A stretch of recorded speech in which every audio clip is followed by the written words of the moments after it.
제 왕국의 분열입니다. 하나님께서 하나님의 백성으로 그들을 세워서 하나님과 교제하며 지혜 있는 자로 살아갈 때 열방이 쉽게 돌아오도록 하기 위해 그 나라를 세웠지만 하나님의 말씀을 순종하지 않아서 그 나라가 분열됩니다. 바로 이 지도 아까 우리가 그렸죠. 남유다와 북이스라엘이 나눠지게 됩니다. 남유다의 왕은 르호보암이었고 북이스라엘은 여로보암이었습니다. 이렇게 나눠질 때 한 가지 문제가 생기는데, 여러분, 남유다는 그들의 영적인 고향입니다. 절기가 되면 그들은 예루살렘으로 내려가야 됩니다. 그러면 북이스라엘 여로보암 왕의 입장에서 절기마다 자기 백성이 내려갔다 올라오지 않으면 안 되겠죠. 어떻게 합니까? 거기 내려가지 않아도 북이스라엘의 예배를 드릴 수 있는 산당들을 지어내는 겁니다. 그 남유다의 예루살렘 성전을 대체할 상당들을 지어내고 어떻게 합니까? 이제 제사장 숫자가 부족하니까 어용 제사장을 만들어냅니다. 그러면 북이스라엘은 여전히 하나님을 예배하고 있지만 그들의 방식대로 하나님을 예배하고 있고 이제 하나님과 점점 멀어지게 되는 상황들이 됩니다. 그 남유다 또한 끊임없이 하나님을 의지하는 것이 아니라 우리가 앞에 믿음의 공시간을 배웠죠. 이 땅을 지키는 방법은 말씀을 지키는 건데 남유다의 왕들도 자기 나라를 땅을 지키기 위한 이방 나라의 방법들을 선택함으로 하나님과 멀어지게 되고 결국 북이스라엘은 아수르에서 멸망합니다. 근데 아수르가 패권을 잡고 있던 이 지역을 누가 패권을 잡냐? 바벨론이 이어잡죠. 바벨론이 남유다를 멸망시키는데 아수르의 통치 방법은 민족과 민족을 섞는 겁니다. 북이스라엘에 있는 민족들을 이방 민족과 데려와서 결혼시켜서 혼혈로 만드는 거예요. 혼혈로 만들면 민족적 정체성이 사라지는 거죠. 그러므로 그 땅에 있는 자들을 데려가고 다른 땅에 있는 자들을 데려와서 섞었는데 다른 땅에 있는 자들을 데려와서 섞었던 민족이 사마리아입니다. 이제 남유다 같은 경우에는요. 바벨론에서 포로로 끌려갑니다. 이 남유다의 식민지 정책은 그렇게 무식하게 피를 썩는 것이 아니라 엘리트를 데리고 가는 거예요.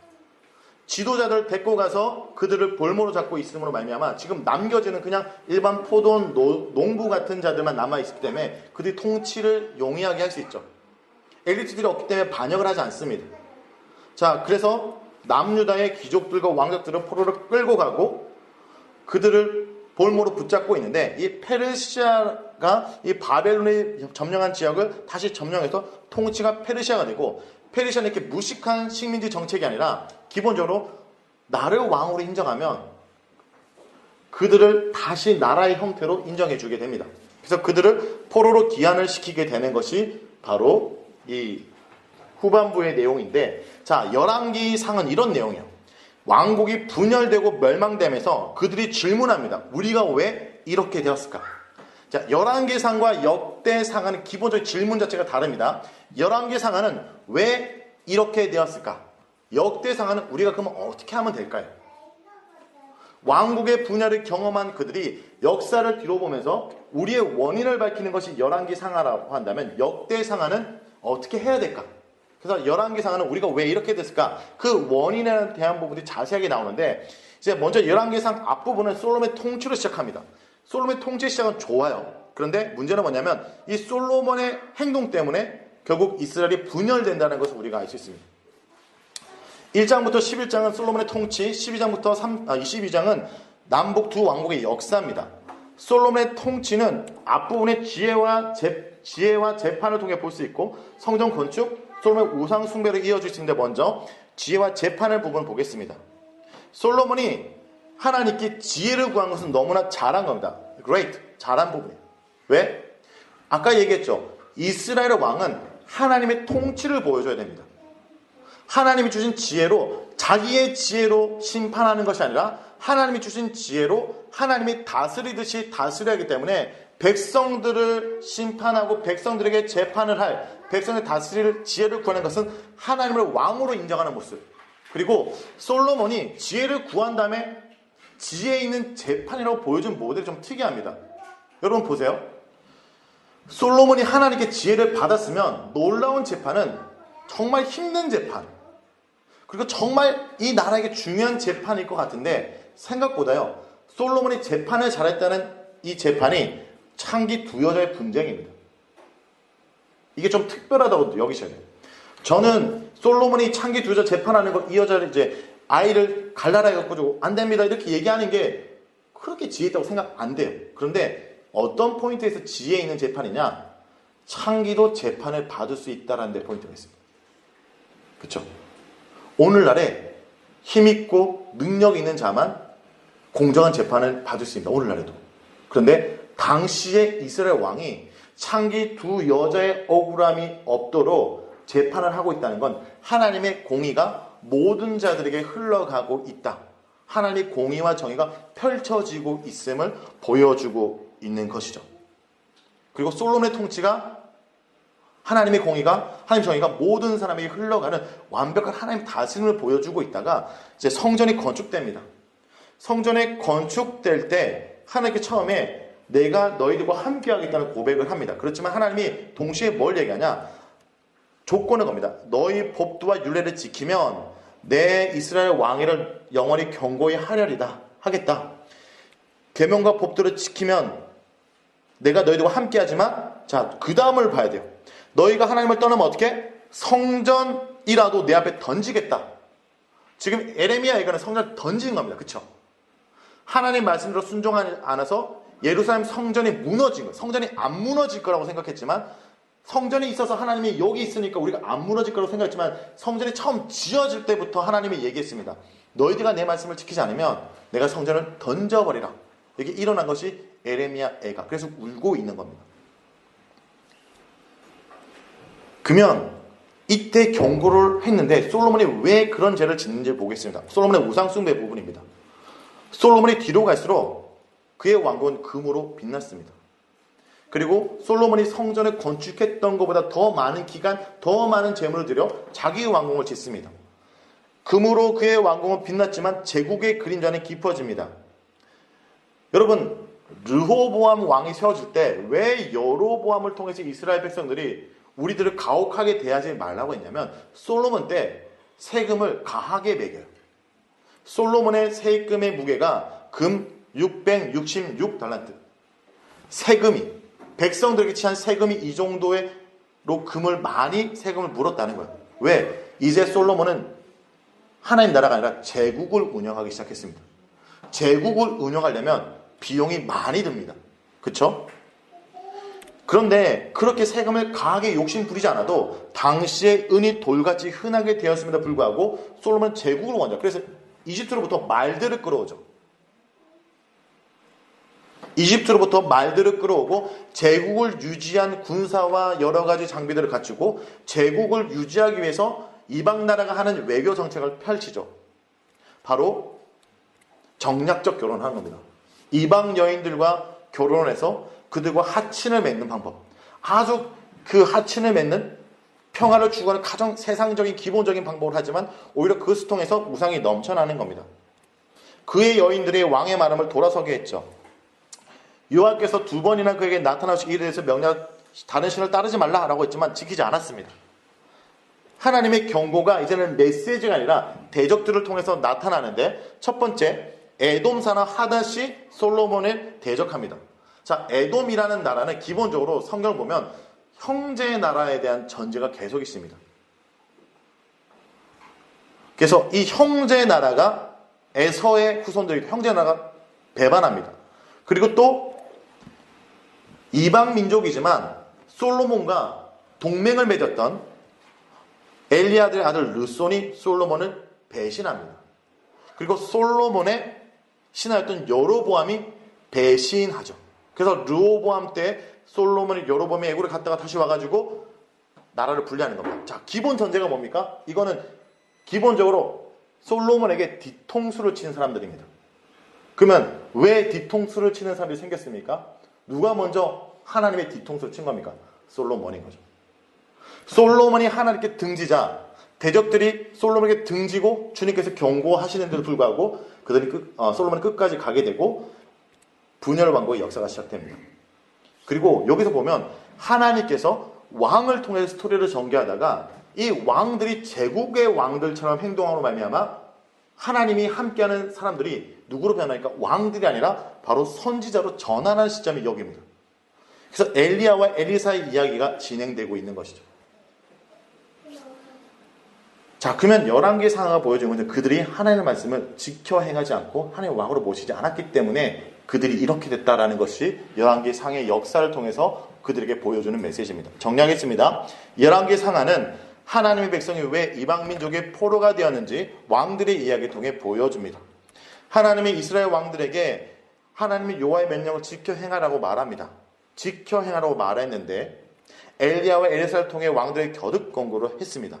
그러나 말씀을 떠난 왕들은 세상에 더욱 강해질수록 하나님 보시기에 더 악해져 갔습니다. 여기 중요한 포인트. 세상에서 강해졌지만 하나님께는 악해져 갔다는 겁니다. 그래서 열왕기 상하는 다윗 왕의 통치에서 바벨론 왕의 통치로, 처음에는 다윗 왕의 통치였는데 바벨론 왕의 통치로 끝나고, 솔로몬이 성전이 건축됐는데 성전이 파괴되며 끝나는 겁니다. 하나님의 말씀을 지켜 행하지 않아서. 그래서 열왕기 상하는 다윗 왕의 통치에서 바벨론의 통치로, 성전 건축, 성전 파괴로 끝나고 맙니다. 우리가 이 땅에서 강해지는 것보다 더 중요한 것은 강함 대신 주님을 의지하는 것이라는 것을 열왕기 상하가 보여주죠. 땅을 지키는 것은 땅을 지키는 것이 아니라 말씀을 지키는 것이고, 하나님 백성으로 그들이 그 땅에 살아남는 것은 강해지는 것이 아니라 강함 대신 주님을 의지하는 것. 그런데 그들이 강해지려고 하고 그들이 제국의 나라를 만들어 갈 때 결국 하나님을 떠나게 된 것을 보여주게 됩니다. 자, 역대기는 그러면 그래서 우리가 어떻게 할 것인가라는 회복의 초점이 있죠. 역대기는 솔로몬 생활에서 돌아온 백성들에게 어떻게 하면 하나님 백성으로 회복할 것을 전하고 있습니다. 1장부터 9장까지는 아담에서 사울의 계복까지, 역대상 10장부터 29장은 다윗의 통치, 역대하 1장부터 9장은 솔로몬의 통치, 역대하 10장부터 26장까지, 36장까지는 유다 열왕들의 통치를 보여줍니다. 이거는 기본적으로 우리가 어떻게 이 문제를 해결할까를 말하기 위해서 아담부터 시작한다는 걸 좀 아셔야 됩니다. 하나님의 역사를 이끌어오면서 하나님의 역사 가운데 하나님이 함께했던 사람들의 모습을 통해서 문제 해법을 찾는다고 보시면 됩니다. 하나님께서 이스라엘 역사 가운데 어떻게 일하셨는지를 보여줍니다.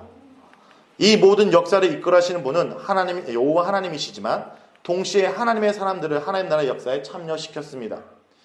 역대기에서 선한 평가를 받으며 하나님 나라의 역사에 동참한 이들의 공통점이 있는데, 그것은 바로 하나님을 찾고 예배하는 자. 그러니까 그들의 해법은 하나님을 찾고 예배하는 것을 얘기합니다. 성정 중심의 예배를 드렸던 왕을 선한 왕으로 표현하고 있습니다. 역대상하는. 그러므로 오늘 내가 하나님 나라의 역사에 동참하는 방법은 내가 있는 자리에서 하나님을 찾고 예배하는 것. 내가 있는 땅을 다시 회복하는 방법은 그곳 가운데 하나님을 찾고 예배하는 것. 이것이 열왕기 상하입니다.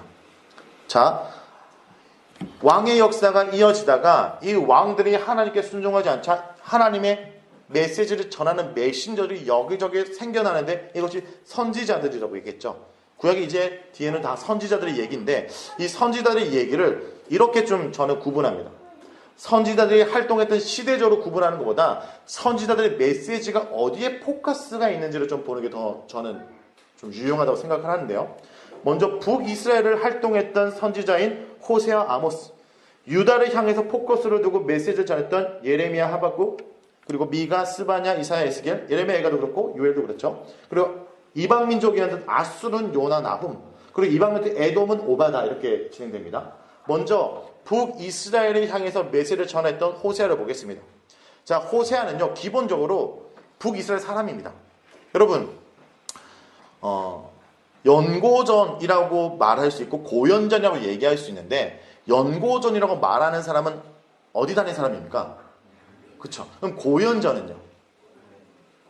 제가 청신대 신학과를 나왔는데 저희가 MT를 갔습니다. 남자밖에 없어서. 그래서 유아교육과와 함께하는 MT를 많이 갔어요.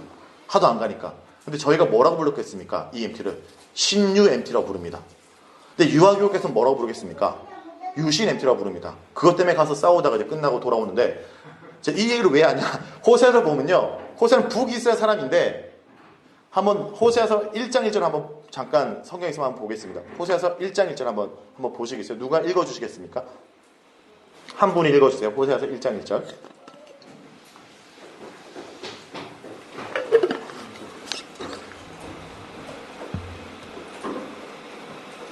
네. 그냥 시간이 갑니다. 제가 할게요. 네. 지금 전반적으로 보니까 네가 다 해라. 지금 시간이 없다. 시키지 마. 갑자기 왜 읽냐 이런 분위기인데, 자 그냥 제가 설명드릴게요. 호세아서 보면요, 남유다 왕을 언급하고 북이스라엘 왕을 언급합니다. 북이스라엘 사람이면 북이스라엘 언급한 게 맞죠. 그런데 남유다 왕을 쭉 언급하고 그 당시에 북이스라엘 왕인 여로보암 2세를 얘기합니다.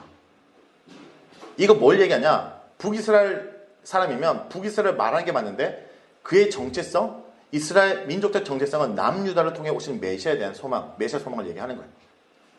그리고 북이스라엘은 지금 강성해 보이지만, 지금 잘 나가 보이지만 이건 쉽게 얘기하면 계래 정권입니다. 오늘날로 얘기하는. 지금 분열해서 나왔지만 사람들이 이렇게 생각할 수 있습니다. 지금 이 정도 잘 되면 주님이 축복한 거 아니야? 주님이 인정한 거 아니야? 그런데 호세아서는 분명하게 북이스라엘의 여로보암 왕 때는 첫 번째 왕이 아니라 두 번째 또 여로보암 2세의 왕 때는 부강했습니다. 당시에 다윗과 솔로몬 시대의 영토로 확장했고 그 다음에 안정적입니다. 그래서 사람들이 이 정도면 우리가 계래 정권이 아니라 우리가 인정된 정권을 생각하지만 오히려 호세아는 그걸 인정하지 않고 남유다를 먼저 언급함으로 말미암아 북이스라엘이 지금 잘못을 지적하고 있기 때문에 북이스라엘은 이 얘기가 듣기 좋겠습니까? 싫겠습니까? 그러니까 호세아서 얘기는 지금 북이스라엘에게 되게 거북한 이야기입니다. 호세아서가 뭐라고 얘기인지를 보겠습니다. 호세아서는 하나님께서 정말 우리에게 무엇을 원하는지를 말합니다. 그것은 바로 인애와 하나님을 아는 것입니다. 나는 인애를 원하고 제사를 원하지 아니하며 번제보다 하나님을 아는 것을 원하노라. 호세아 1장부터 3장에서는 선지자 이스라엘에게 고멜을 끝까지 인내하며 사랑하도록 하신 하나님이 호세아서 4장부터 14장에서 불순종한 이스라엘 백성을 심판하면서까지 인내하며 사랑하고 계심을 보여줍니다. 그러니까 호세아서에서 호세아에게 인내하고 사랑했던 그 하나님이 자신이 바로 이스라엘을 인내하고 사랑하고 있다라는 것을 말하고 있다는 거죠. 호세아서를 묵상할 때 사람들이 이렇게 묵상하는데 좀 잘못된 묵상. 주님께서 나에게 고멜과 같은 여인과 결혼하면 어떻게 할 건가? 묵상이 전혀 잘못됐습니다. 주님께서 그렇게 너희를 사랑하고 있다라는 것을 보여주고 있다는 것이죠. 선지자 호세아의 인내하는 사랑은 죄인인 우리를 인내하며 사랑하시는 하나님의 마음입니다. 그러므로 적어도 우리가 하나님을 사랑한다면, 하나님을 인내한다면 형식적인 예배로 도리를 다했다 착각하지 말고 하나님을 알아가는 삶으로 진정한 예배를 드리라 라고 얘기하는 겁니다. 북이스라엘을 세워지면서 여로보암 1세 때 산당들을 세웠습니다. 자, 예배가 넘쳐났습니다. 이제 부강해졌습니다. 그런데 호세아서 이렇게 얘기합니다. 너희가 하나님을 아는 지식이 없어서 너희가 죄를 졌다고 얘기하죠. 자, 하나님을 아는 지식이 없으면 어떻게 됩니까? 죄를 짓게 됩니다. 죄를 짓게 되면 뭐가 많습니까? 속죄제가 많습니다. 속죄제사가 많으면 뭐가 많이 필요합니까? 제사장이 많이 필요합니다. 당시에 예배가 넘쳐났고 제사가 넘쳐났지만 하나님 말씀대로 사는 삶을 제사로 대체했기 때문에 하나님 보시기에 역겨운 것. 그리고 하나님이 나를 사랑하지 않았다라고 얘기하죠. 그래서 수많은 제사보다 나를 사랑하고 나를 알아간 삶을 강조하는 것이 호세아서의 말씀입니다.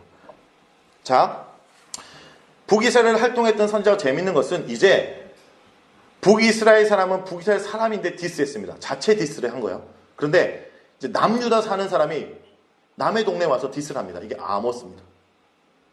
아모스는 정의와 공의를 외치는데 아모스 1장부터 2장에서 남유다 평범한 목자였던 아모스가 하나님의 명령을 따라 이방 민족에 대한 심판을 말합니다. 자, 아모스는 이렇게 말해서 듣는 얘기가 뭡니까? 야, 너네 동네 가서 얘기해 이거예요. 북이스라엘 사람들은 남유다 출신이었던 아모스가 오자 야, 넌 이 나라 사람도 아닌데 왜 여기 오냐? 가라. 이게 그래서 아모스가 최초의 문서사역자입니다. 그래서 기록을 하는 거예요. 3장부터 9장에서는 북이스라엘에 대한 심판을 전하고 5가지 환상을 얘기합니다. 메뚜기, 불, 다림줄, 여름가을 강줄이 재단판기 다 이스라엘 죄를 상징하는 것입니다. 북이스라엘의 정치 경제가 정점을 찍을 때 남유다의 평범한 목자가 정의를 외쳐서 찬물을 끼얹는 겁니다. 북이스라엘에게 찬물을 끼얹는 발언이지만 하나님께 뭡니까? 이게 핵사이다 발언입니다. 북이스라엘은 겉으로 그 어느 때보다 부강했지만 내부적으로 양극화가 심화되고 약자가 보호받지 못하고 불의와 도덕적 타락으로 골마가고 있었습니다. 그때 남쪽에서 온 불청객 아모스가 정의와 공의를 외친 것입니다. 오직 정의를 물같이 공의를 마르지 않는 강같이 흐르게 할지어다. 정의는 더 많은 힘을 소유하면 이룰 수 있는 것이 아니라 하나님이 소유된 백성으로 하나님 마음에 머무는 약자의 편에 서서 행동하고 외칠 때 이루어지는 것입니다. 이것이 아모스가 얘기하는 정의입니다. 아모스는 정의를 외쳤고요. 호세아서는 사랑을 외쳤고 이사야는 믿음, 절대 신앙을 강조합니다. 그러면 이사야 같은 경우는 왕조 출신의 선지자입니다. 그러므로 좀 왕가에서 활동했기 때문에 기본적으로 그의 시각은 미가 선지자와 좀 다릅니다. 미가 선지자는 시장 바닥에서 메시지를 전했기 때문에 그의 시선에 백성들의 말이 있다면 왕족 출신의 선지자라면 기본적으로 그 나라, 외교 이런 문제들에서 하나님의 관점에서 잘못되는 걸 지적하기도 해요. 좀 전달한 메시지가 그들의 왕들에 대한 향한 행동에 대한 메시지가 좀 많습니다.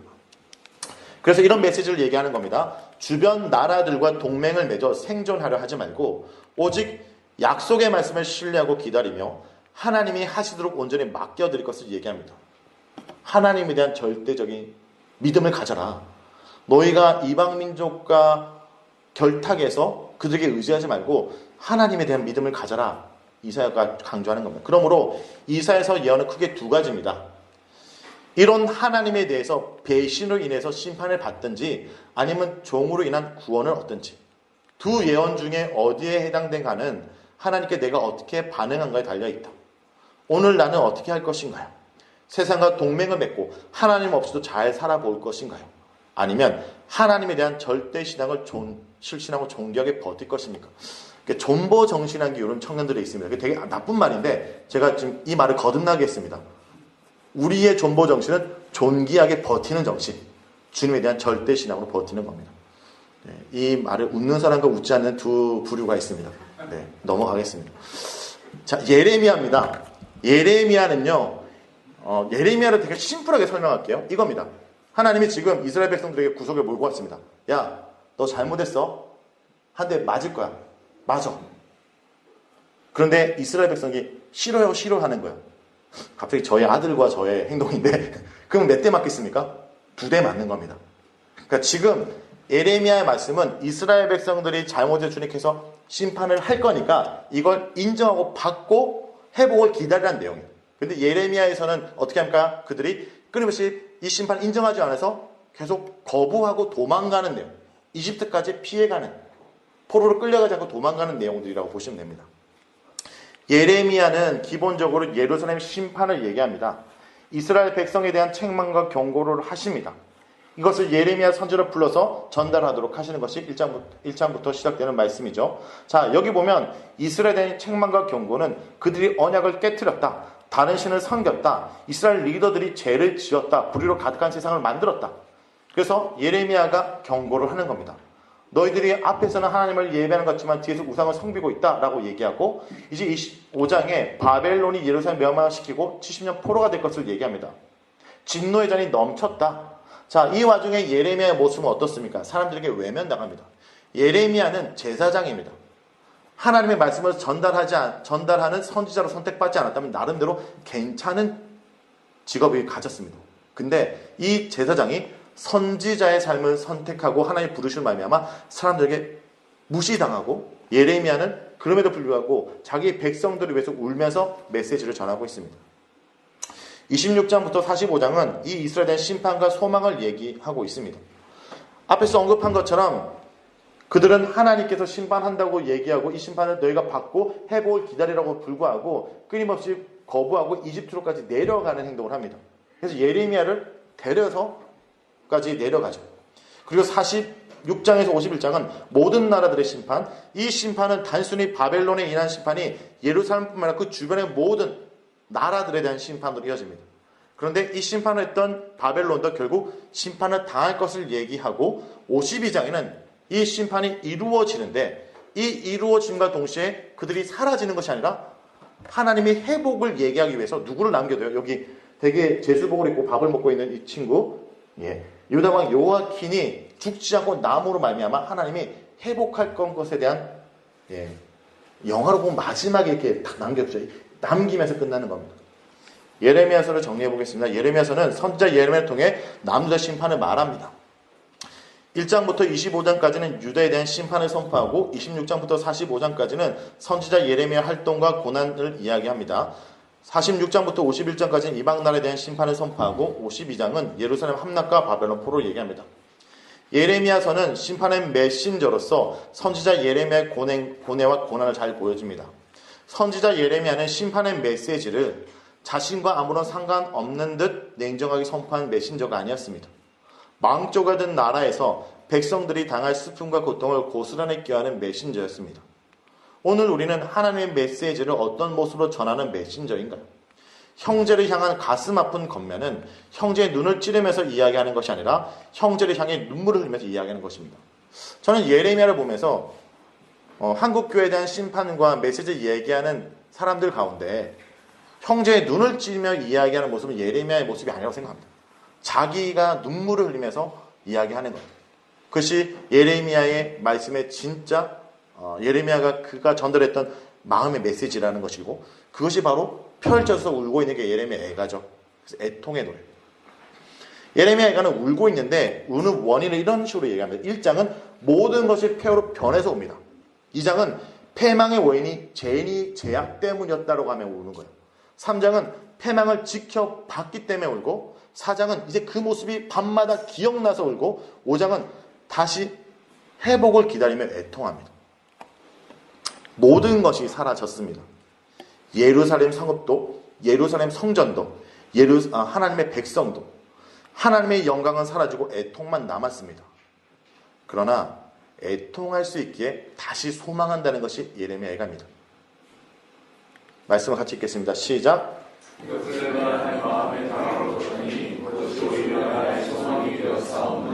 여호와의 인자와 긍휼이 무궁하심으로 우리가 진멸되지 아니함이니이다. 이것들이 아침마다 새로우니 주의 성취하시리 것이로다. 네, 아침마다 새로우니 우리가 다시 소망을 하고 주님 앞에 목 놓아 울지만 소망할 수 있는 것은 주님께서 아침마다 새롭게 한 그의 성실하심 때문이라는 것입니다. 모든 것이 사라졌지만 하나님이 여전히 남아 계시기에 하나님 앞에 애통할 수 있어서 절망 중에 다시 소망하는 겁니다. 주님 앞에 우리가 애통할 수 있게 우리 다시 소망할 수 있다는 겁니다. 주님의 성실하심이 아침마다 늘 새롭게 한다라는 겁니다. 에스겔서입니다. 에스겔은 역사를 주관한 하나님을 보여줍니다. 역사의 주관자 하나님을 강조하는데 선지자로 부름받은 에스겔이 남유다에 임한 심판을, 열방에 임한 심판을, 구원과 회복을 선포하는 그 내용들입니다. 그런데 여러분 에스겔서는요 유독 많은 환상들이 등장합니다. 여러분 성경에도 환상이 등장했다는 건 기본적으로 시대가 암울하는 뜻입니다. 하나님의 백성들이 꿈을 꿈꿀 수 없고 미래가 없을 때 환상이 등장하죠. 전형적인 예가 야곱입니다. 야곱이 형에게 쫓기고 삼촌에게 갈 때 어떻게 됩니까? 밤에 잘 때 꿈을 꾸죠. 그 꿈의 내용은 사자들이 왔다 갔다 하는 거예요. 천사들이 하나님이 어디 가는데 보호한다. 그러니까 성경의 환상은 현실이 꿈을 꾸지 못할 정도로 암울할 때 하나님의 환상을 통해 비전과 소망을 제시하는 것이죠. 하나님께서는 환상을 통해서 말씀하신 이유는 허황된 것을 보고 말하기 위한 것이 아닙니다. 제 결과로 도저히 꿈꿀 수 없는 현실 속에 있는 백성들이 비참한 현실을 넘어서 일하고 역사하신 하나님을 기대하고 소망하도록 하기 위해서입니다. 오히려 허황되고 죄된 꿈을 쫓다 꿈을 상실한 이 시대에 하나님은 말씀을 통해 하나님의 꿈을 다시 꾸게 하신다는 겁니다. 주 여호와께서 이 뼈들에게 이같이 말씀하시기를 내가 생기를 너에게 들어가게 하리니 너희가 살아나리라. 허황된 걸 꿈꾸다가 꿈을 상실한 이 시대에 말씀을 통해 주님께서 새롭게 환상을 통해 꿈꾸게 하시는 것, 에스겔서의 말씀입니다. 요엘서는 여호와의 날에 대한 얘기를 합니다. 구약에서 선지자들 말씀 중에 여호와의 날에 대한 주제를 다루는 것들이 좀 있는데요. 특히 요엘서는 여호와의 날 중에 심판의 날과 회복의 날을 동시에 얘기합니다. 심판의 날로서 여호와의 날을 말하며 회개를 촉구하고 회복의 날로서 여호와의 날을 강조하며 회복을 강조하죠. 여호와의 날이 심판의 날이기에 지금 찢으라, 지금 돌아오라고 얘기합니다. 너희는 옷을 찢지 말고 마음을 찢고 너희 하나님 여호와께 돌아올지라. 여호와의 날이 회복의 날이기에 하나님의 부어진 영으로 새 시대가 열릴 것을 기대하라고 얘기합니다.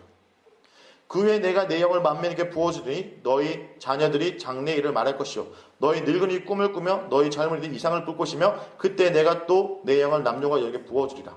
자, 이 요엘서의 이 내용이 되게 중요한 전환점인데 특별한 지도자에게 부어졌던 하나님의 영이 이제 요엘서에서 이렇게 합니다. 이제 아들과 딸, 늙은이와 젊은이, 남종과 여종 모두에게 부어진다는 겁니다. 이것을 신학자들은 이렇게 얘기합니다. 이것은 성령이 임함으로 남녀 차별, 세대 갈등, 사회적 갈등이 없는 새 시대가 열리는 것을 보여주는 거예요.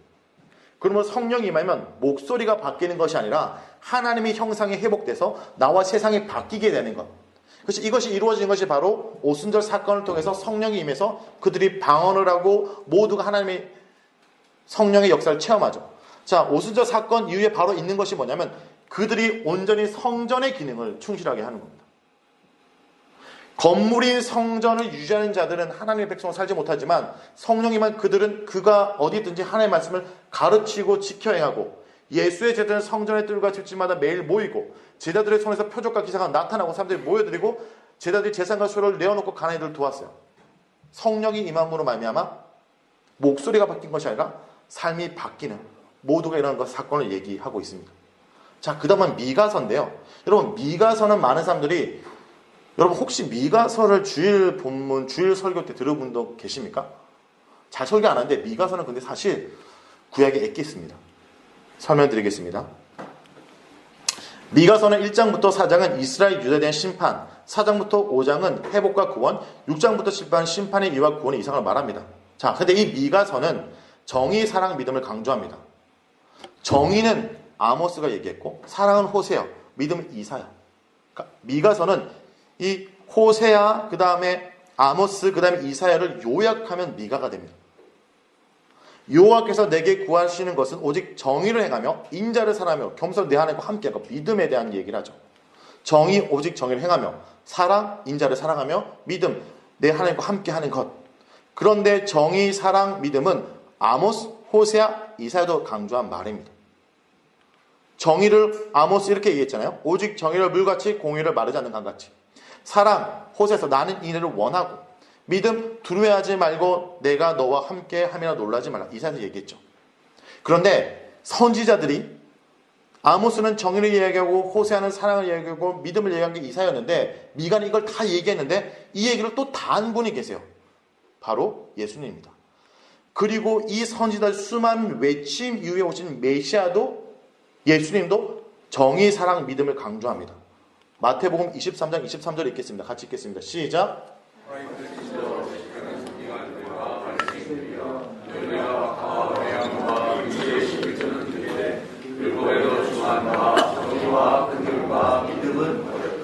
네, 그렇죠. 미가는 정의, 사랑, 믿음의 일은 이스라엘 지도자들을 향해 심판을 외치면서 앞으로 오실 메시아는 힘과 권력과 재물로 약한 자들을 압제하는 자들이 사는 곳이 아니라 가난한 자들이 사는 시골 베들레헴에서 나올 것을 선포하죠. 그래서 앞에 룻기에서 이 미가서를 언급한 겁니다. 베들레헴에 이르되 너는 유다 족속 중에 작을지라도 이스라엘 다스릴 자가 내게서 내게로 나올 것이라. 그의 근본은 상고의 영원히 있느니라. 자, 이미 이 베들레헴이라는 것을 룻기에서 제가 언급했고 미가가 이 베들레헴을 언급하는 것은 뭡니까? 바로 이것이 정의와 사랑과 믿음이 있는 그곳. 그러므로 이 시대의 소망과 대안은 힘있고 권력 있는 자들에게 나오는 것이 아니라 정의와 사랑과 믿음이 있는 그곳이 이 시대의 소망과 대안이라는 것을 얘기하는 거죠. 우리가 있는 그곳이 외진 곳일지라도 우리가 말씀을 통해 정의와 사랑과 믿음을 그곳 가운데 행하면 그곳이 이 시대의 소망, 내가 있는 그곳이 하나님 나라, 그리고 그것을 살아가야 된다는 것을 얘기하고 예수께서 외쳤던 것도 이러한 삶이라는 겁니다. 하박구서를 넘어갈게요. 하박구서는 질문과 대답을 하는 겁니다. 하박국 1장부터 2장은 하박국의 질문과 하나님 대답, 하박국 3장은 하박국의 기도와 찬양입니다. 그러니까 하박국은 질문하고 대답하다가 마지막에 하박국의 기도와 찬양 끝나는데 하박국의 질문은 첫 번째 질문이 이겁니다. 하나님 왜 죄 짓는 자를 그대로 두나요? 이스라엘 백성들 가운데 이렇게 악인을 주님 두시는 이유가 뭡니까? 라고 질문하자 주님의 대답은 야 심판할 거야. 누구? 바벨론이 이들을 심판할 거야 라고 얘기를 해요. 그러자 두 번째 질문을 얘기합니다. 아니 하나님 백성들을 심판하는데 왜 더 악한 바벨론을 사용하십니까? 얘기할 때 하나님의 대답은 정한 때에 바벨론 또한 심판받을 거야. 하박국은 질문을 통해 하나님이 진정 원하는 것은 신실한 기다림이라는 것을 깨닫게 되는 거예요.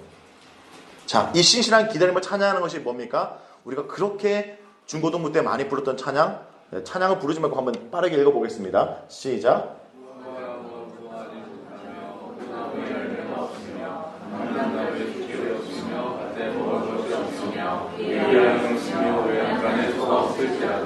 나는 여호와로 말미암아 즐거워하며 나의 구원의 하나님으로 말미암아. 네, 그래서 이 찬양은 그렇게 율동하는 것이 아니라 신실한 기다림과 비장의 각오로 사실은 불러야 될 찬양이라는 걸 알 수 있죠. 신앙생활하면서 이해되지 않는 수많은 질문들이 있을 것입니다. 하박국처럼 하나님께 솔직하게 질문하셔야 됩니다. 우리가 가진 질문이 해결되지 않는 이유 중에 하나는 질문에 대한 대답을 찾지 못해서가 아니라 하나님께 질문조차 하지 않기 때문이죠. 내가 단정 짓지 말고 하나님께 물으십시오. 내가 대답하려 하지 말고 하나님이 대답할 수 있도록 물으시라는 겁니다. 그리고 신실한 기다림을 우리가 가져야 된다는 것을 얘기하는 것이 하박국입니다. 자, 스바는 요엘서에 이어서 여호와의 날을 얘기하는데 여호와의 날은 심판의 날이죠. 구원의 날. 요엘서 똑같습니다. 그런데 여기서 강조하는 포인트는 뭐냐면 남은 자에 대한 얘기입니다. 그래서 스바냐 1장부터 3장 8절까지는 심판의 날로서 여호와의 날을 보여주고 스바냐 3장 9절부터 3장 20절까지는 구원의 날로서 여호와의 날을 보여줍니다. 남들과 똑같이 살았던 자들에게 여호와의 날은 심판의 날이고 남들과 다르게 남은 자로 살았던 자들에게 여호와의 날은 구원의 날입니다. 그러니까 남들과 똑같이 살았던 자들은 심판의 날, 남들과 다르게 남은 자로 살았던 자들은 여호와의 날은 구원의 날. 이스라엘 남은 자는 악을 행하지 아니하며 거짓을 말하지 아니하며 입에 거짓된 혀가 없으며 먹고 누울지라도 그들을 두렵게 할 자가 없느니라. 스바랴 3장 13절 말씀입니다. 그러면 이 말씀을 드리겠습니다. 여러분, 남들과 같지 않아서 힘드시나요?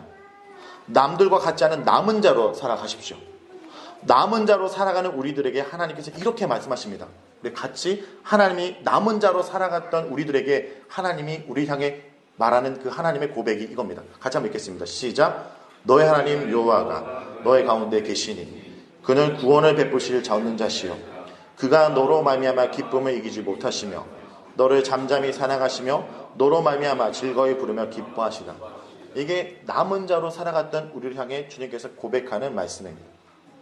자, 여기까지가 남유다를 향한 메시지였고요. 자, 이방 나라 얘기하겠습니다. 오베다는 에돔은 에서의 자손들입니다. 이 에돔에 대한 심판을 얘기하는데 성경을 보면 이 에돔을 형제나라로 계속 인정하고 있었다는 것을 좀 알 수 있습니다. 근데 그들이 우리가 요르단에 가면 보면 이 페트라를 가게 되는데 여기입니다. 페트라. 지금 이 협곡 안에 도시가 있기 때문에 누가 침범하기 힘듭니다. 그런데 심판은 이렇게 얘기하죠. 바위 틈에 거주하며 높은 곳에 사는 자여 내가 마음에 이르기를 누가 능히 나를 땅에 끌어내리겠느냐 하니 내가 독수리처럼 높이 오르며 별 사이 깃들지라도 내가 거기서 너를 끌어내리라.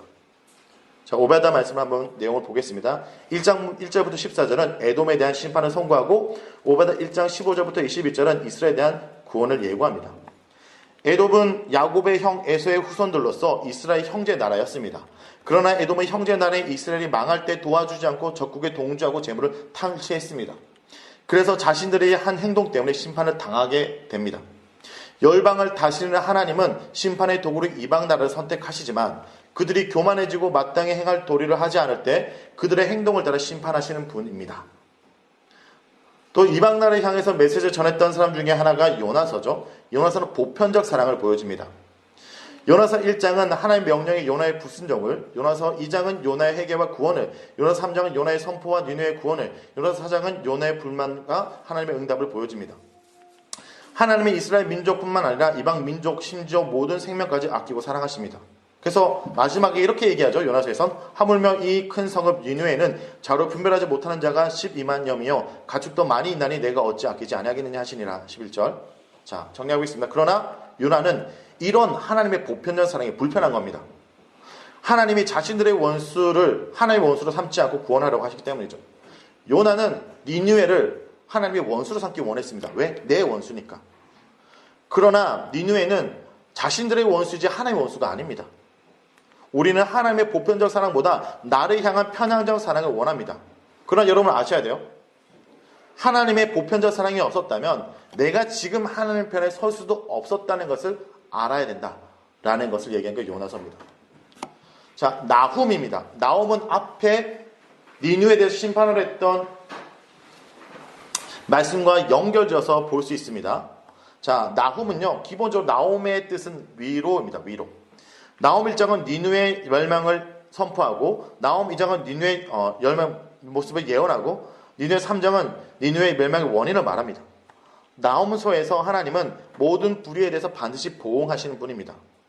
여호와는 보복하시며 진노하시며 자기를 거스린 자에게 여호와는 보복하시며 자기를 대적한 자에게 진노를 품으시며, 여기서 하나님을 대적하고 거스린 자들은 자기 스스로 신이 되려고 하는 자들, 하나님이 아닌 자신의 나라를 만드는 자들입니다. 이런 자들을 심판하는 것이 하나님 백성들에게 나훔입니다. 이것이 가인의 모습에서 보여주는, 세상 나라는 자기가 왕이 되는 세상을 살아간 자를 주님께서 심판하심으로 주님의 왕으로 삼는 자들에게 나훔, 위로하신다는 내용이죠. 그러므로 아무리 강력한 세상의 건세라도 하나님의 권위에 도전하고 하나님의 기준에 벗어나면 하나님이 그들을 치십니다. 이것이 제국이 아닌 천국을 바라보며 오늘 사는 하나님의 백성들에게 나훔, 위로라는 것입니다. 왕국이 분열됐습니다. 분열되기 전까지의 내용이라면 이제 분열된 상황 속에 메시지가 전달될 것입니다. 남유다로 포로로 끌려가고 페르시아의 포로로 있던 그들이 귀환하게 되는 내용이 이 내용인데, 그들이 포로로 귀환하면서 이제 돌아간 자와 남은 자가 생기게 됩니다. 그렇죠? 포로에서 돌아온 자가 있고 남은 자가 있는데, 남은 자들은 땅 가운데 어떻게 믿음을 지킬 건가에 대한 부분, 돌아간 자들은 이제 돌아간 그들이 다시 하나님의 성전인 이 성전을 건축하는 내용이기에, 우리가 알다시피 에스라, 느헤미야, 학개스가 성전 건축과 관련되어 있고, 그 다음에 포로 중에 있는 유대인들은 하나님이 없다고 생각하는 그 가운데도 하나님의 왕되심을 드러나는 모습입니다. 다니엘서는 왕이, 이스라엘 백성이 나라가 사라지고 하나님 통치하지 않는 것 같지만 열방 가운데 하나님의 왕이시는 걸 얘기하는 것이고요. 에스더도 마찬가지입니다. 다니엘서를 한번 보겠습니다. 다니엘서 빠르게 한번 보겠습니다. 다니엘, 하나님은 나의 심판자라는 뜻이고요. 포로를 끌려갔습니다. 포로를 끌려간 그 중에도 믿음을 지키는 내용들이 언급되고 있고요. 이 내용을 통해서 역사를 주관하신 하나님은 그곳 가운데 하나님의 백성시고 구원하셔서 그들을 보호하시고 그들의 기도를 들으시고, 그러므로 말미암아 우리가 어디든지 세상 속에 하나님의 왕으로 드러내고 구별되어야 된다는 것을 얘기합니다. 자, 저는 다니엘을 보는 저의 관점은 이겁니다. 다니엘이 1장부터 6장까지 왜 믿음의 행동이 유별났는가? 다니엘의 모습을 보면 좀 두 가지 차이가 있는데, 1장부터 6장은 꿈을 풀이한 다니엘인데 7장부터는 다니엘 꿈을 그러니까 꾸고 있습니다. 그러니까 다니엘도요, 왕들 앞에 꿈을 풀이하기 전에 자기도 꿈을 꾸고 꿈을 해석하지 못해서 천사들에게 듣는 게 7장부터 12장의 내용입니다. 그리고 이것은 시간차 순서대로 되어 있다면 7장부터 12장은 시간이 아니라 에피소드 중심이라는 것을 알 수 있습니다. 다니엘의 믿음이 돋보인다면 사실 다니엘의 믿음이 돋보일 수밖에 없는 속사정이 있습니다. 자, 이게 중요한 포인트인데요. 다니엘이 왜 이렇게 믿음의 행동을 했냐면, 그가 꾸는 꿈을 해석하면 믿음을 보일 수밖에 없습니다. 그가 꿨던 꿈이 뭐냐면, 지금 네 눈앞에 있는 이 왕이 영원하지 않다는 내용.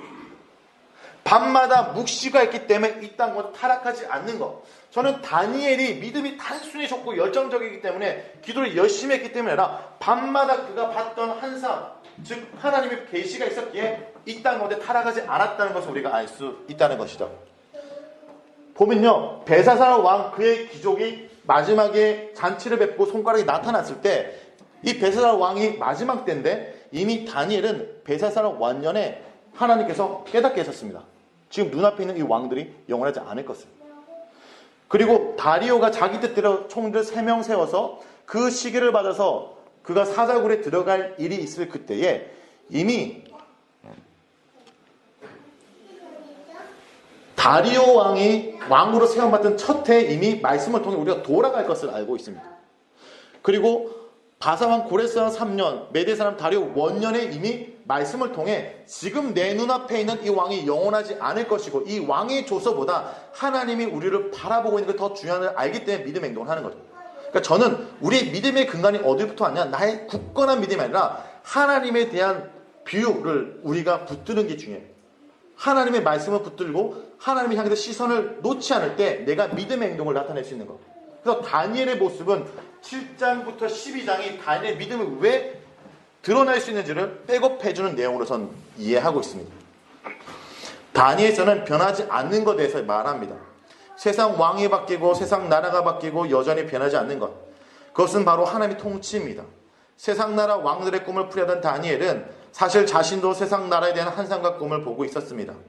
다니엘서 7장부터 12장에서 그가 보고 들은 것은 세상 왕과 나라는 영원하지 않다. 여전히 하나님이 다스리고 계시다는 것입니다. 그래서 다니엘은 왕이 바뀌어도 나라가 바뀌어도 왕의 금령과 사자굴 앞에 그 자리를 지켰습니다. 그 자리는 바로 하나님을 왕으로 모시는 자리였습니다.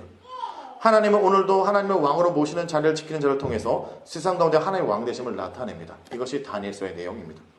자, 포로 가운데 남자의 믿음이 드러났다면 이제 여인의 믿음이 드러나죠. 이 여인의 믿음은 우리가 이 여인의 믿음을 우리가 볼 때 에스더서를 우리가 볼 때 에스더서는 여러분 그거 아시죠? 하나님이라는 단어가 한 번도 드러나지 않았다는 걸 아시죠? 에스더를 바로 정리하겠습니다. 에스더는 하나님의 백성을 한 여인을 통해 구원한 이야기입니다. 에스더 1장부터 2장에서는 페르시아 왕이 된 에스더가 3장부터 5장에서는 하만의 음모로 위기에 처한 민족을 에스더 6장부터 10장은 지혜와 현실을 통해서 구하는 내용입니다. 에스더서는 하나님의 한 번도 등장하지 않습니다. 그러나 하나님은 하나님의 사람 모르드게와 에스더를 통해서 구원의 역사를 펼쳐나가십니다.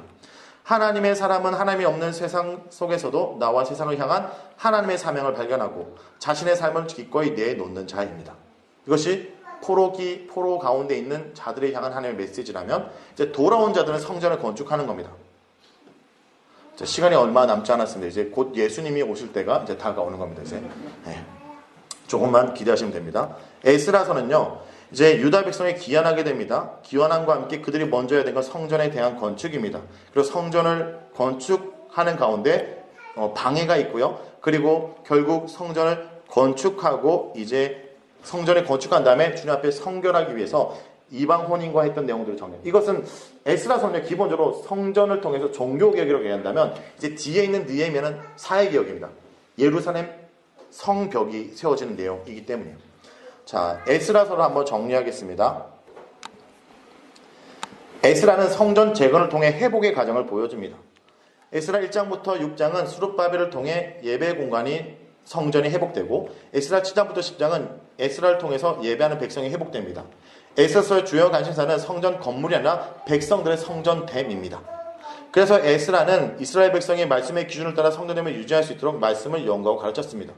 오늘 내가 말씀을 읽고 묵상하는 이유도 종교 생활을 잘하기 위해서가 아니라 성전됨을 잘 유지하기 위해서라는 겁니다. 성전이 세워지고 그리고 말씀을 정리하고 성전대로 살기 위해서의 내용. 자, 느헤미야 내용을 정리하겠습니다. 느헤미야는 이제 성벽이 재건되는 내용입니다. 그래서 성전이 아니라 성벽 재건이라는 것은 결국 그 예루살렘 성 자체가 하나님의 말씀으로 회복되는 것을 얘기합니다. 그래서 가업을 진두지휘하는 백성과 같이 일하는 느헤미야 모습이 있고 백성들의 빚을 탕감하는 정책이 펼쳐지고 12년 동안 느헤미야가 정당한 보수를 받지 않고도 섬기고 있는 모습이 보여지죠. 자, 느헤미야 본문은 결국 예루살렘 성이 회복돼서 그 땅이 구별되는 겁니다. 근데 이 구별은 분리와 다릅니다. 거룩한 성으로 구별되는 거죠. 정리하겠습니다. 느헤미야는 성전 재건을 통해 회복의 과정을 보여줍니다. 느헤미야 1장부터 10장은 이방민족과 구별하는 성벽으로 회복하고 느헤미야 8장부터 13장은 말씀대로 구별된 백성으로 회복합니다. 이스라엘 백성들은 가나안 사람들을 돌보기 시작했고 5장, 자기 죄를 고백했고 9장, 율법을 따르기로 결단 10장입니다. 이스라엘 백성들은 열방을 향한 축복의 통로가 되기 위해서 다시 구별된 백성으로 헌신하는 것입니다. 그러므로 하나님 백성의 구별된 삶이란 세상에 분리된 장벽을 치는 것이 아니라 세상의 거룩한 울타리 되어주는 것. 자, 이게 뭐냐? 하나님이 가나안 땅을 신겼을 때 원래의 목적이죠. 하나님 말씀대로 살아서 세상의 거룩한 울타리가 되어주는 그들인데 그들이 제국이 됐을 때 무너졌고 이제 다시 세워주는 이야기가 느헤미야 내용입니다. 자, 그러면 느헤미야가 세워질 때 성전을 잘 짓도록 메시지를 전했던 사람이 있는데 바로 학개와 스가랴입니다. 성전이요, 처음에는 재건되다가 중단됩니다. 왜 중단됐을까요? 우선순위에 문제가 있습니다. 포로를 끌렸다 돌아왔는데 당장 자기 살 집이 없잖아요. 그래서 학개에서 얘기하는 게 너희들이 집 짓는다고 하나님 집 짓지 않느냐 이런 얘기를 하는 겁니다. 자기 집이 지을 게 당장 없으니까 성전을 짓는 것이 자연스럽게 우선순위에 물리고 갈등, 포로로 끌려갔던 자들과 남았던 자들의 갈등이 있기 때문에 이 성전을 건축하지 못하도록 방해 공작이 일어납니다. 이방인들과 결탁해서. 그리고 낙심. 뭐냐면 돌아왔더니 예레미야 말씀대로 그들이 심판받고 회복되면 뭔가 멋일 줄 알았는데 이 성전 지어지는 걸 보니까 너무 이게 성전이 볼품이 없는 겁니다. 낙심하는 거죠. 그때 성전을 멈추지 말라고 얘기하는 두 사람이 있는데 학개와 스가랴입니다. 근데 여러분 이런 걸 할 때 이 팀웍이 중요한데 학개와 스가랴 팀웍이 합이 잘 맞습니다. 무슨 얘기냐면 학개는 노력한 행동합니다. 현실적으로 구체적으로 탁탁 따집니다. 너희가 이렇게 해서 이렇게 해야 되지 않느냐라고 얘기합니다. 스가랴는 섬세한 경력합니다. 환상이 뭡니까? 아까 제가 얘기했죠. 꿈꾸지 못할 때 꿈을 꾸고 비전을 품도록 하는 거예요. 그래서 스가랴는 한상이 많고 학개는 읽어보면 따집니다. 문제를 지적해요. 이 성전 건축의 역사적인 측면을 강조한다면 학개가 성전 건축의 내면적 의미를 말하는 게 스가랴. 그래서 학개에서 이런 얘기를 해요. 너희들이 성전을 건축함에 있어서 우선순위에 밀린 것 때문에 그렇다. 너희들이 돈이 없어 그런 것 같이 하나님이 원하는 성전은 돈이 많이 짓는 것이 아니라 산에 가서 나무를 해다 지어도 되는 성전이다. 우선순위에 밀렸어 라고 얘기하는 게 학개예요. 정확하게 문제를 지적하는 거죠. 근데 그렇게만 야단치면 어떻습니까? 일하기 싫죠. 꿈을 줘야 됩니다. 그래서 스가랴는 한상을 주고 비전을 제시하는 겁니다. 학개에서는 우선순위를 말합니다. 학개는 포로기 이후 유다 백성들이 경제적인 어려움을 겪고 있는 것은 성전 건축을 멈췄기 때문이라고 말합니다. 학개 1장부터 2장 9절까지는 성전 재건을 촉구하고 학개 2장부터 10절부터 23절까지는 성전 재건에 따른 하나님의 축복을 말합니다. 사실 하나님이 원하시는 성전은 화려한 성전이 아니었습니다. 성의만 있으면 충분히 지을 수 있는 성전이었습니다. 그래서 학개에서 이렇게 얘기해요. 8절에 너희는 산에 올라가 나무를 가져다가 성전을 건축하라. 그래야만 내가 그것으로 말미암아 기뻐하고 또 영광을 얻으리라. 여호와가 말하였느니라. 그들의 능력 안에서 성전을 지으려고 했지만 능력이 없고 형편이 어려워서 못하겠다고 말합니다. 그러나 말씀은 해야 할 일을 하지 않았기 때문에 능력을 상실하고 처지가 어려워졌다라고 말합니다. 하나님이 원하시는 일을 먼저 하지 못하는 이유는 능력이 부족하고 마음과 경제적인 여유가 없어서가 아니라 하나님이 먼저가 아니기 때문이다 라는 것이 학개의 내용. 자, 스가랴는 이제 이렇게 야단만 치면 안 되죠. 스가랴는 한상을 줘야 돼요. 그래서 너희가 회개하고 회복하라. 너희 조상들과 본받지 말라 라고 하면서 성전을 회복할 의미를 한상을 통해 얘기합니다. 첫 번째 위로하는 한상이에요. 첫 번째 한상은 말을 탄 4명이 돌아다니는데 이 말을 탄 사람이 이렇게 얘기해요. 온 땅이 평안하고 조용하더라. 근데 이 말이 쉽게 얘기하면 눈치 없는 말입니다. 지금 그들이 포로로 돌아왔지만 그들은 피폐하고 황폐합니다. 근데 세상은 뭐라? 평안하고 살만하다. 오히려 세상은 잘 돌아가는데 우리는 이렇게 포로로 돌아와가지고 아무것도 없는 그들에게 마지막에 그 말씀의 한상에서 이렇게 얘기합니다. 그렇지만 나의 성들이 넘칠 거다. 그리고 그들의 고통받는 각오를 얘기합니다. 뿔이 4개가 있다. 이 뿔들은 바로 유다를 괴롭혔던 대적들인데 이 대적들이 그들이 힘들게 했지만 대장장이 4명이 와서 이 뿔을 흩트립니다. 뭐냐? 하나님께서 심판의 도구를 썼지만 이 심판의 도구를 또 주님께서 심판의 도구를 통해서 심판할 거다. 이것이 바로 페르시아의 내용이죠. 이 대장들이 와서 그것들 아까 그 뿔들을 심판하고 측량주를 잡은 이 한상을 통해서 주님께서 회복하고 주님께서 너희를 보호할 불성각이 될 거다. 그리고 다시 비유가 있는데 제사장 여호수아를 회복합니다. 제사장 여호수아, 제사장은 이스라엘의 상징입니다. 그 당시에 포로로 돌아왔던 종교자인 여호수아를 회복하는 거예요. 그의 옷을 벗기고 제약을 제거해서 새로운 옷을 입힙니다. 아름다운 옷과 정결한 간을 만들고 그리고 너희가 하나님의 말씀을 행하고 내 집을 따를 것이다. 그러면 너로 서 있는 그것을 왕래하게 하라. 이 얘기는 뭐냐면 신명기에서 너희가 말씀대로 행하면 제가 말씀드렸죠. 너희가 말씀으로 살아갈 때 열방이 돌아올 것에 대한 비전을 보여주고 이 제사장을 통해서 싹이 날 것이라고 얘기합니다. 그 다음에 한상은 뭐냐면 감람나무 2개가 있는데 그 2개에 나오는 감람나무 올리브 나무입니다. 이 기름을 통해 순금잔대가 불을 비치는데 이 내용은 여호수아, 그 당시 종교자인 여호수아와 그리고 정치자인 스룹바벨을 통해서 성전이 세워지고 성전을 통해 하나님의 통치가 드러날 거다라는 얘기를 하고 있습니다. 그리고 이러기 위해서는 어떻게? 그 다음에 한상은 두루마리 2개가 있는데 이 두루마리 한 곳은 도둑질, 하나는 거짓. 그러니까 너희들이 이제 이 있는 죄들을 범하지 말고 이 죄는 에바에 당겨 바로 그들이 포로로 끌려왔던 바벨론으로 다시 넘기라. 그러니까 이 땅 가운데 죄를 두면 안 된다라는 얘기를 하고 마지막 한상이 뭐냐면 아까 말이 4마리 등장했다면 이제 전차 4가 등장해서 하나님께서 다 이뤘다라고 끝나는 겁니다. 이게 환상. 성전에 대한 비전을 읽고 있는 그들에게 성전에 대한 새로운 환상을 주시는 말미암아 다시 성전을 짓도록 하고, 그리고 이제는 꿈이 아니라 그 등장했던 수룹바벨, 정치도자 수룹바벨이 아니라 여호수아에게 면류관을 씌웁니다. 면류관은 정치도자의 상징인데 제사장의 면류관을 씌운 말미암아 제사장이자 왕인 모델, 바로 예수 그리스도. 자, 결론입니다. 오늘날의 성전을 재건해야 되는 이유는 이 성전인 나를 통해 예수를 기다리고 있기 때문이다 라는 내용으로 이어지게 됩니다. 그래서 스가랴는 성전을 짓는 의미가 바로 예수 그리스도의 오심을 기다리고 있는 것으로 얘기하고 있습니다. 자, 스가랴 정리하겠습니다. 스가랴는 메시아를 통해서 회복을 말합니다. 스가랴가 성전 재건을 강조한 것은 오실 메시아를 준비하기 위함입니다.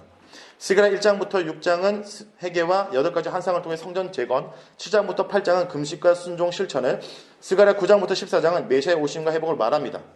오늘날을 하나님의 성전으로 재건해야 되는 이유는 다시 오실 메시아를 기다리고 있기 때문입니다. 근데 제가 시간이 없어 언급하지 못했지만 스가랴에서 메시아의 모습이요, 힘있는 메시아가 아니라 나귀를 타고 오는 메시아입니다. 아까 솔로몬은 제국을 유지하기 위해서 말을 수입했습니다. 말을 타고 온다는 것은 제왕적 모습으로 구원한다는 의미인데, 이 예수 그리스도는 나귀를 타고 온다라는 메시아로 오는 모습, 힘없는 메시아의 모습. 그러니까 그들이 꿈꿨던 나라의 모습은 제국이 아니라 하나님 나라는 평화의 상징을 얘기하고, 그리고 무력한 세상에서 무력으로 이기는 것, 이걸 정리 한번 해보겠습니다. 이 말이 어렵지만 여러분 라임이 이제 막 쏟아질 겁니다. 미리 좀 준비하시고. 그런데 스가랴서에서는 말하는 메시아는 전능의 메시아가 아니라 찔려 죽는 메시아로 얘기합니다. 십자가는 무력이 아니라, 무기가 아니라 무력의 상징입니다. 십자가를 지고 메시아를 기다리는 우리의 삶은 무력한 세상에서 유력한 자가 되려고 힘쓰는 삶이 아니라 무력한 자로 자기 십자가를 지고 무력을 무력으로 무력화시키는 삶입니다. 이게 무슨 얘기인지 모르겠죠? 자, 이거를 보시려면 차준일 교수님의 구약 저희 책이 있습니다. 거기 보면 이 인형을 잘 풀어놨습니다. 무슨 얘기를 하고자 하면 그들은 강성해지고 제국이 되어서 말을 수입하고 죄왕자가 왕을 꿈꿨습니다. 근데 하나님 나라와는 평화의 모습을 왔고 무력한 세상에서 무력으로 무력화시키는 모습. 이것이 예수님의 삶, 왕으로 오셨지만 왕의 삶을 살지 않고 자기가 왕이 되지 않고 오히려 낮은 자리에 임하고 왕으로서 왕이 되는 것이 십자가의 자리였다는 것을 보여주는 것으로 이어집니다. 자, 이제 곧 예수님이 옵니다. 말라기. 마음의 위안이 찾아옵니다. 근데 말라기는요, 이렇게 끝납니다. 논쟁하는 내용이에요. 하나님께 따지는 거예요.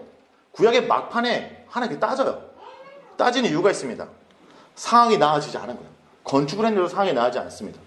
그래서 분노와 함멸, 그래서 하나님에 대해서 무관심이 되는 겁니다. 말라기를 정리하겠습니다. 말라기는 막 나가는 백성과 막아서는 하나님을 보여줍니다.